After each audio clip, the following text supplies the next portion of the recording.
ఒకసారి ఊహించండి, మీ ఇంట్లో గ్యాస్ సిలిండర్ ఖాళీ అయింది. బుకింగ్ చేస్తే ఏజెన్సీ చెప్తుంది స్టాక్ లేదు, వేచి చూడాలి. ఇటీవల కొన్ని ప్రాంతాల్లో గ్యాస్ కొరత వస్తుందనే వార్తలు వేగంగా వ్యాపిస్తున్నాయి. మరి నిజంగా గ్యాస్ కొరతుందా, లేక ఇది భయంతో జరిగే పానిక్ బాయింగ్ మాత్రమేనా? గ్యాస్ కొరత వస్తుందనే వార్తలు బయటికి వచ్చిన తర్వాత చాలామంది ముందుగానే గ్యాస్ సిలిండర్లు బుక్ చేయడం ప్రారంభించారు. కొన్ని ప్రాంతాల్లో డెలివరీకి ఆలస్యం జరుగుతోందని కూడా వినిపిస్తోంది. దీంతో ప్రజల్లో ఒక సందేహం మొదలైంది. ముందే ఒక సిలిండర్ స్టాక్ పెట్టుకోవాలా అని. ఈ పరిస్థితికి కొన్ని ముఖ్యమైన కారణాలున్నాయి. ఒకటి, అంతర్జాతీయ ఉద్రిక్తతలు. ప్రపంచంలో కొన్ని ప్రాంతాల్లో జరుగుతున్న సంఘర్షణల వల్ల చమురు మరియు గ్యాస్ సరఫరా వ్యవస్థపై ప్రభావం పడుతోంది. 2, దిగుమతులపై ఆధారపడటం.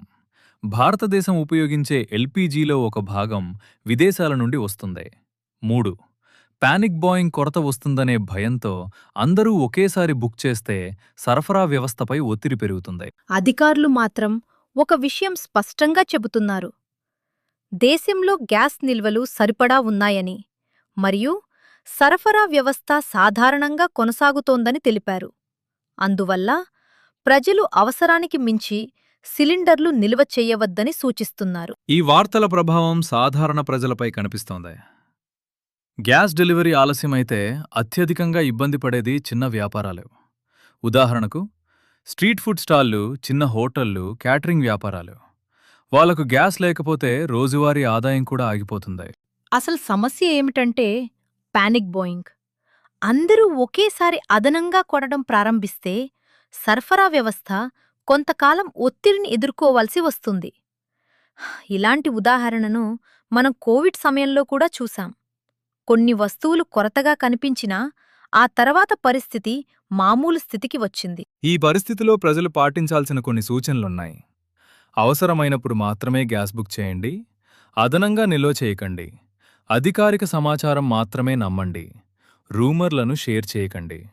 ఇలా చేస్తే సరఫరా వ్యవస్థ సజావుగా కొనసాగుతుంది. గ్యాస్ కొరతపై వస్తున్న వార్తల్లో ఎంత నిజం ఉంది, ఎంత భయం ఉంది అనేది తెలుసుకోవడం చాలా ముఖ్యం. ప్రజలు శాంతంగా ఉంటే ఇలాంటి పరిస్థితులు చాలా త్వరగా నియంత్రణలోకి వస్తాయి.